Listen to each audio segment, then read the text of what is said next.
पहला चरण का मतदान हो चुका है। अगर आप देखेंगे तो 64.66% इलेक्शन कमीशन ऑफ इंडिया ने कहा है कि रिकॉर्ड पोलिंग हुआ है। बिहार के इतिहास में हाल फिलहाल में इतना रिकॉर्ड वोटिंग कभी नहीं हुआ है। जो 10% के आसपास तकरीबन 9 से 10% का जो इंक्रीमेंट है वोटिंग का, ये बहुत ह्यूज है। कि जो 10% का इंक्रीमेंट है क्यों है? अगर आप बिहार का मीडियन एज देखेंगे तो बिहार का मीडियन एज 25 साल है। जो ये 25 साल का बच्चा है वो बच्चा है जिसको आप जेनजी बोलते हैं, जनरेशन जेड।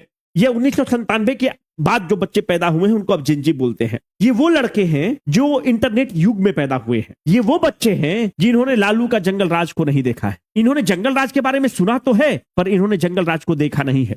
ये वो जनरेशन है जो मीडियन एज 25 साल है पर इसके पास जॉब नहीं है, क्योंकि बिहार में अनएम्प्लॉयमेंट का जो दर है 10.8% है। अगर ये 10% जो इंक्रीमेंट हुआ है तकरीबन वोटर का, ये वो जनजीब ने आकर वोट कर दिया है। तब तो इसने अपने माँ बाप से जंगल राज के बारे में सुन रखा है, और जब इसने जंगल राज के बारे में माँ और बाप से सुन रखा है तो बाय डिफॉल्ट है कि ये महागठबंधन को तो ये वोट नहीं देगा। अगर ये महागठबंधन को वोट नहीं देता है और जो अभी की इनकम्बेंट सरकार है उस सरकार में उसको जॉब नहीं मिला है और वो नाराज है, तो बाय डिफॉल्ट ये है कि ये जन स्वराज को वोट कर रहा है। ये जेनजी जनरेशन नेपाल में तख्ता पलट कर चुका है। अगर ये जेनजी जनरेशन इनकम्बेंट सरकार से नाराज है और जंगल राज के बारे में इसने अपने माँ और बाप से सुन रखा है, तो बाय डिफॉल्ट ये हो रहा है कि ये जन स्वराज को वोट कर रहा है। अगर मानते हैं कि 10% का जो इंक्रीमेंट हुआ है, जो लोग छठ में आए हुए थे, जिसको दिल्ली में बिहारी कहकर आप उसका मजाक उड़ाते हैं, बम्बे में भैया कहकर उसको 2 थप्पड़ मारते हैं। We are the first great citizens, we Biharis are the first great citizens, but we are languaging as the third great citizens because of this politicians.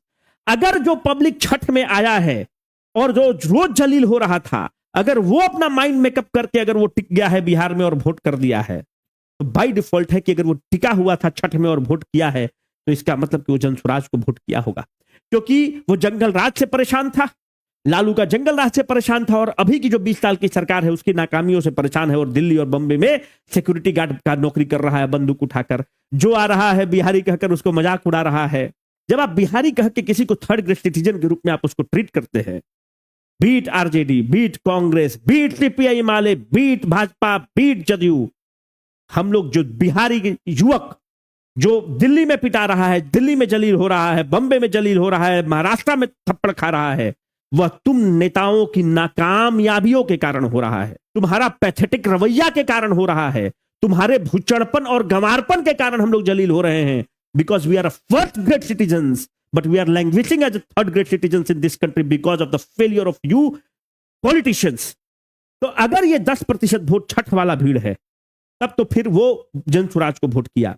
पर साथियों एक चीज तो मानना होगा, प्रशांत किशोर ने इस फाइट को बहुत दिलचस्प बना दिया है, ट्रायंगुलर फाइट बना दिया है। मैं आपको एक सीट बताता हूं शेरघाटी का, आप लिख लीजिए आज वीडियो को कि वो सीट जीत रहा है जन स्वराज। बहुत ऐसा सीट है, आरके मिश्रा दरभंगा से फाइट पे है, पीरपैती का सीट फाइट पर है, परवत्ता का सीट फाइट पर है, समस्तीपुर का सीट फाइट पर है। स्कूल का बस्ता छाप पर बटन दबाएं, जन स्वराज को विजयी बनाएं।